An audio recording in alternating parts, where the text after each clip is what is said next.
What is this shift? We're gonna do this. Let's do it. Boom. We shall do it, and it shall be done. Henceforth, Yes, mister. that's me. Um, Mr. Abracadabra. What's the other one? No one L. No one. I'm no one. Abracadabra for you. Sir. Abracadabra.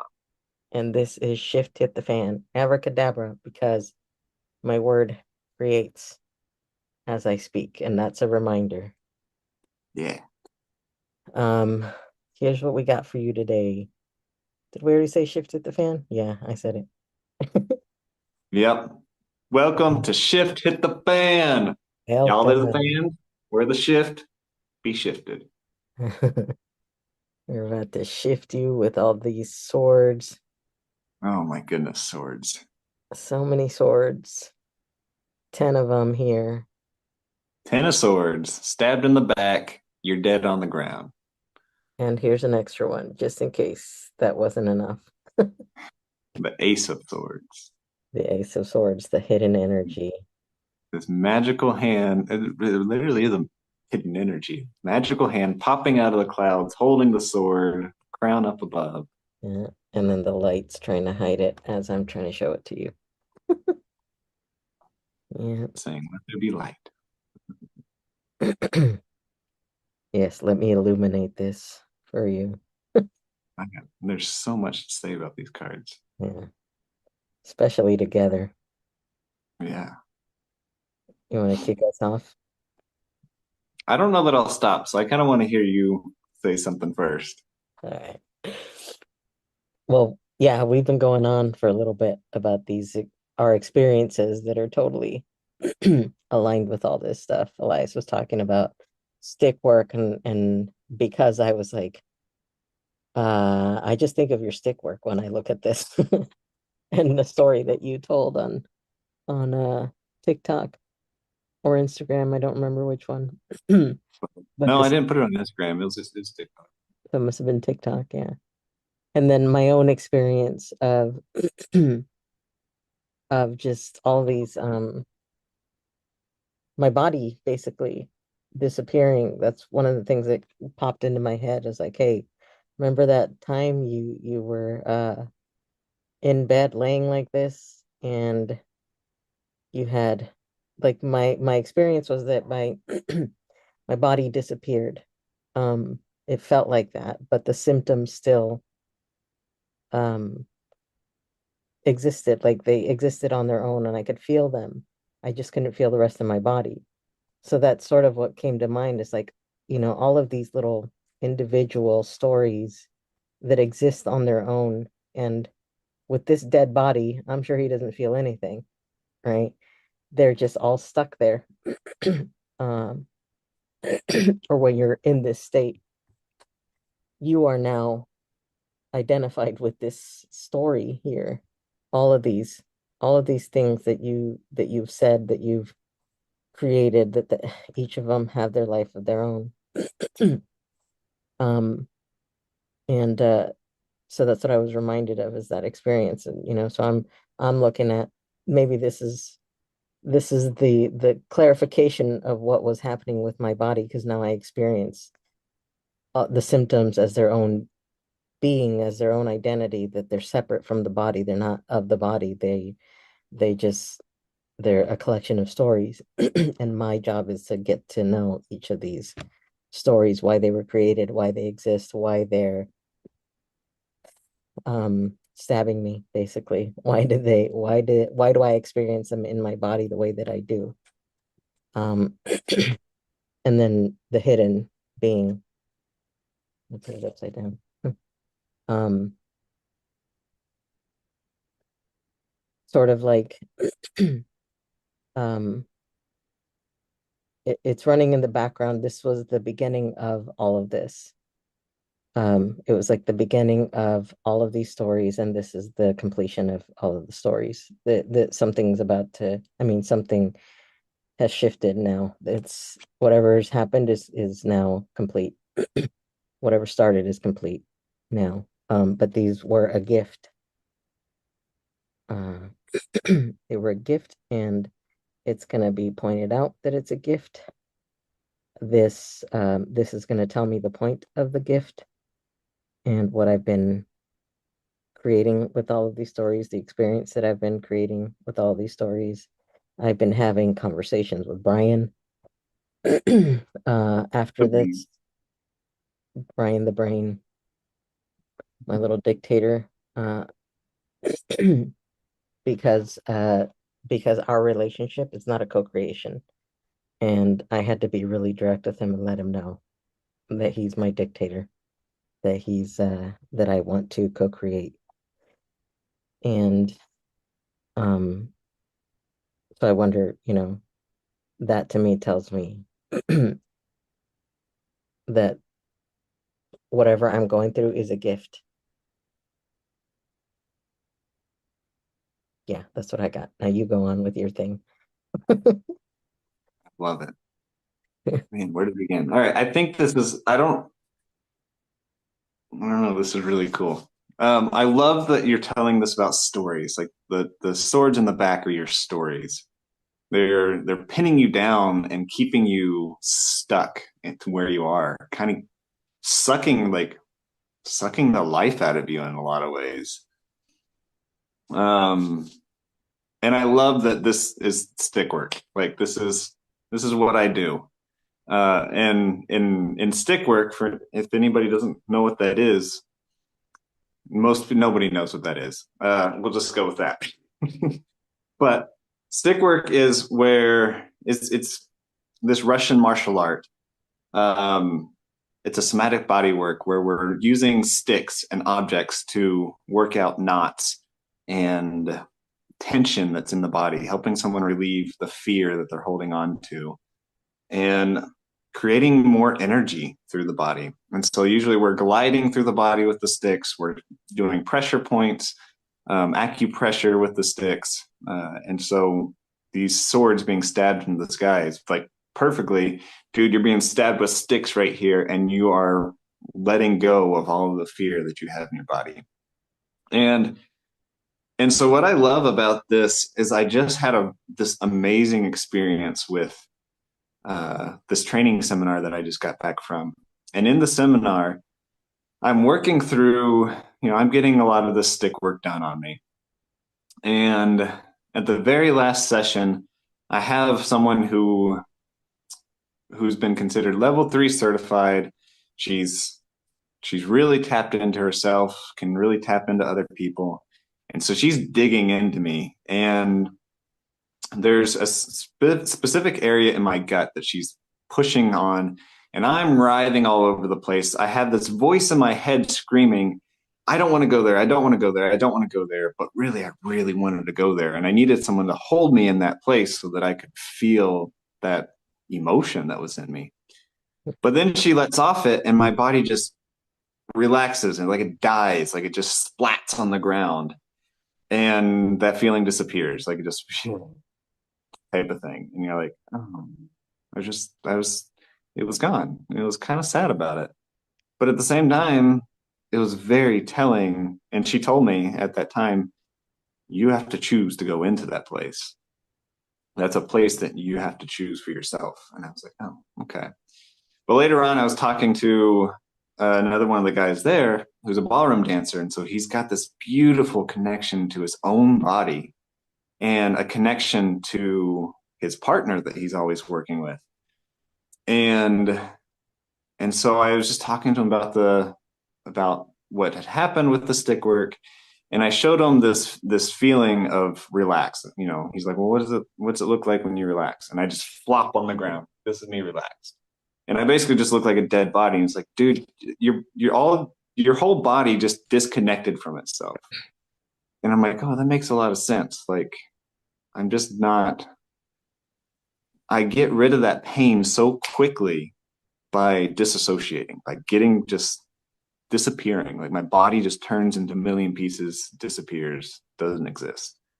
And I do this with like like TV shows and movies and that type of stuff.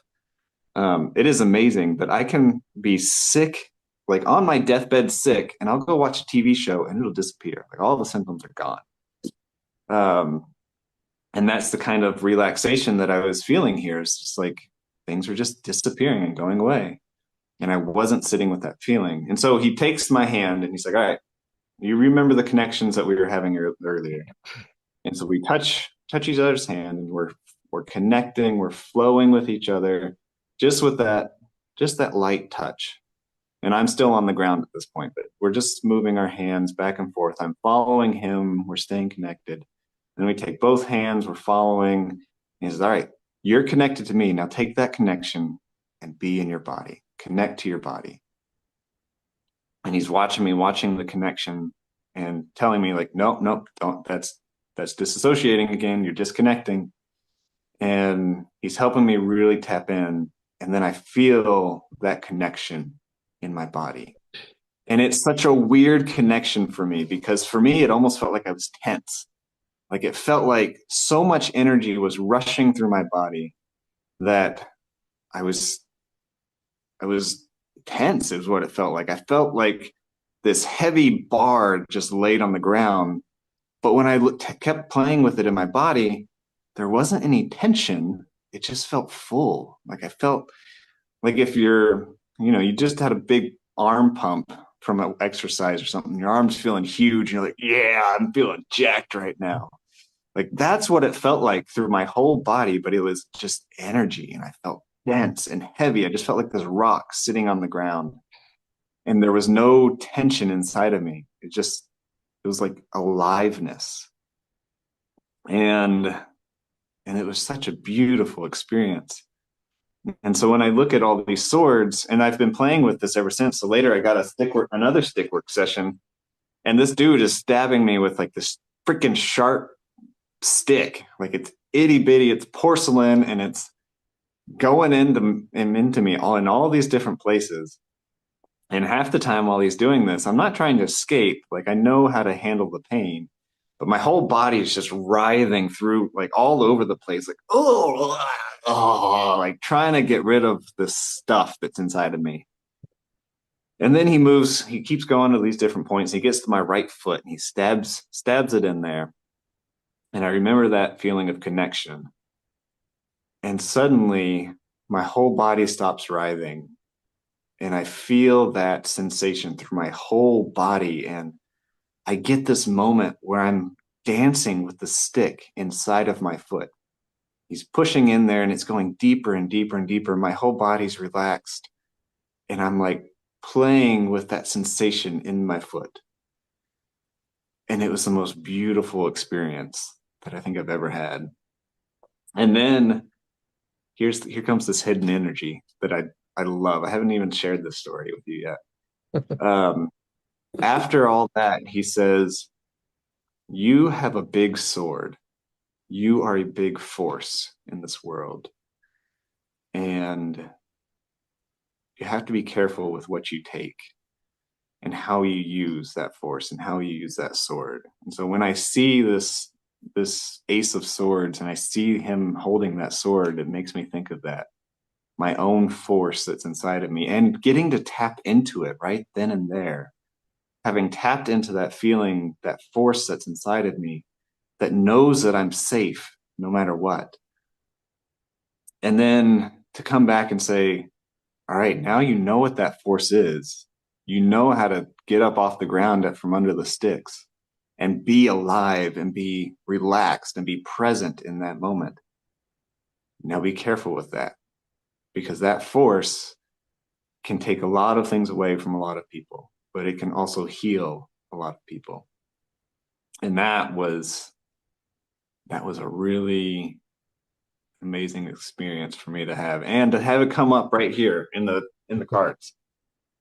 Like I wanted to share this, and then like, here's the cards exactly for that. Stick work with 10 swords in your back, Mhm. and then the sword, the force that's inside of you. Mhm.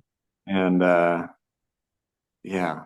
And so I this is like the thing that I was telling telling Avra here about it. Like I want to share this with the world. I want to figure out how to help people feel that connected state. And I want to keep practicing with myself. Like I want to feel that force inside of me and feel that aliveness. But I realized all this stick work that I've been practicing, that is the end goal. Can I get someone to to fully connect with their body, to fully be present and alive and also relaxed, knowing that they have the force that's inside of them, have that they are in their own power. And yeah, so that's my thing with all this. Yay. Yay. Yeah, so much good stuff. All these swords, the way we shape the world. The last time And we the way talked, the world shapes us, if we let it. yeah, true that. Because it is a gift. It's the gift and what we do with it. I think Um, these swords can either be, can end up killing us, be dead on the ground, or they can be really empowering. And I think everything, my instructor says this a lot. Everything in life is a stick. Everything in life is a sensation, a pressure that's happening to the system. And it's our choice to say, are we going to allow this to take over us?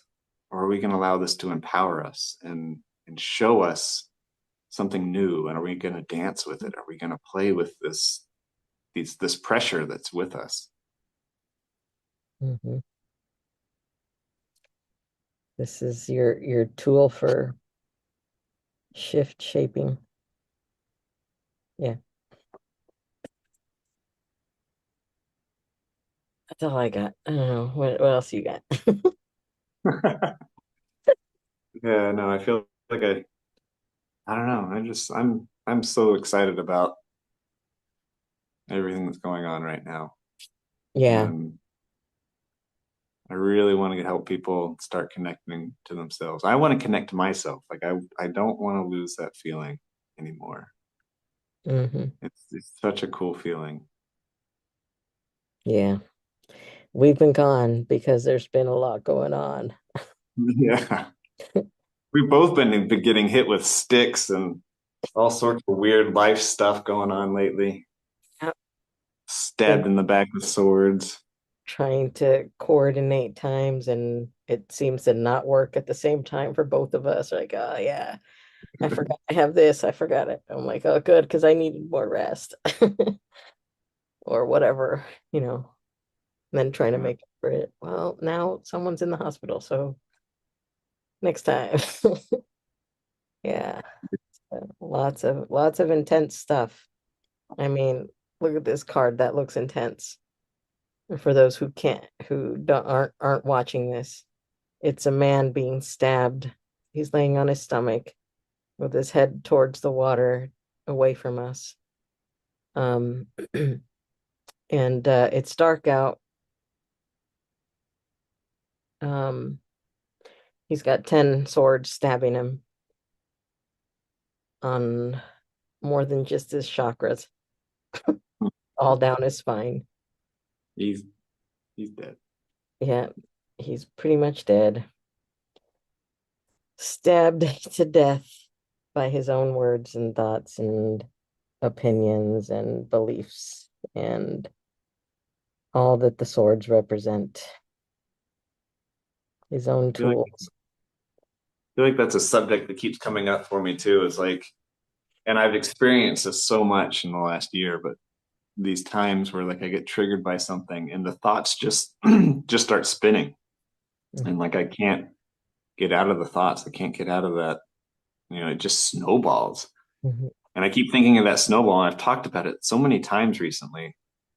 But like when we get into that thought, that triggering thought that's inside of us, it's like we just keep stabbing ourselves, and our body just keeps tensing up and creating the same chemicals that are creating those thoughts. And then those thoughts create more, and it just keeps getting worse and worse and worse, and we get stuck and frozen, and we can't move and we can't do anything.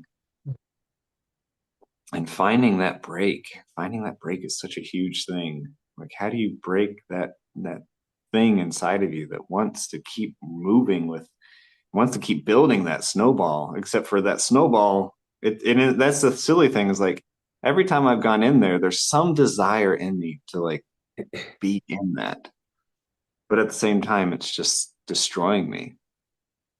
And so, how do you Mhm. find that space? And that's why, like, a lot of my TikTok or my Instagram, my socials is like, hey, dude, you're not breathing. Take a breath, change your chemistry, give yourself that space. All right, now what do you want to do? Because as soon as you can find that break, and that's a lot of my practices that I've had have been centered around, all right, how do I create that break for myself so that I'm not snowballing anymore? Yeah. I thought of like, how do you take this, what appears like shadow, and turn it into gold or a gift for that. And I think there's so many ways to go about it. Our friend who we I think you go mentioned with Taylor us, Swift right now. yeah, Taylor Swift. There we go. But our friend, she just posted a oh, what do you call it? A shadow work play technique, um, where you're just having a conversation with your shadow, and you're identifying your shadow and taking it through these phases of like third person. It's way out there. It's not even a part of us. It's something else is causing this. Second person, so it's you're communicating back and forth with it. You realize that it's a part of your story now, and you can have some dialogue with the shadow that's taking place, and then bringing it into first person, and you are the shadow, and you're questioning yourself from your shadow's perspective. Um, and then that's kind of the end of it. Is like once you become the shadow, you're supposed to be integrated into it. But I was thinking about that, and I was like, well, cool. I can see that shadow is a part of me, but that doesn't take the fear out of it. Mhm. And and so I was really playing with that of how can I take that fear and no longer be afraid of that shadow of what's happening there. And I think that is just experiencing it in real life, experiencing it in our relationships, in the things that are happening, and being willing to take the smallest, tiniest step towards, excuse me, Bless you. towards our own freedom from fear. But there's so many different ways to go about those shadows and those swords that stab us in the back and Mhm. keep us pinned down to the ground, keep us pinned from doing the thing that we want to do. Mhm. But I think, honestly, I think it's just taking it one step at a time, and then finding that relaxation, finding that inner power to know that we're okay no matter what decision we're making. Yeah. And whatever we're pinned down by could be a good thing. Doesn't necessarily have to be those cutting words, piercing, all that could be good stuff that we've been saying too. Yeah. Yep. Anybody else ready for a nap or bedtime? We've sucked all the energy out. Now go be the Oh, shit. it's just been crazy, wild, and amazing. I'm excited. I don't know about y'all. I'm stoked. Susie, Fire is stoked. fired up. Gonna take that fan and blow that fire and scatter it everywhere. That shift is getting everywhere. Wildfire. Yeah. Yeah. All right, people. Thanks for being with us. Thanks for being amazing. Thanks for being the Sorry. shift. Big group hug. Okay. Mm. Love you, shifties. Love y'all. The end. I was hip. I was with it. Tucka, tucka, tucka, tucka. Let the shift hit the fan. Let the shift hit the fan.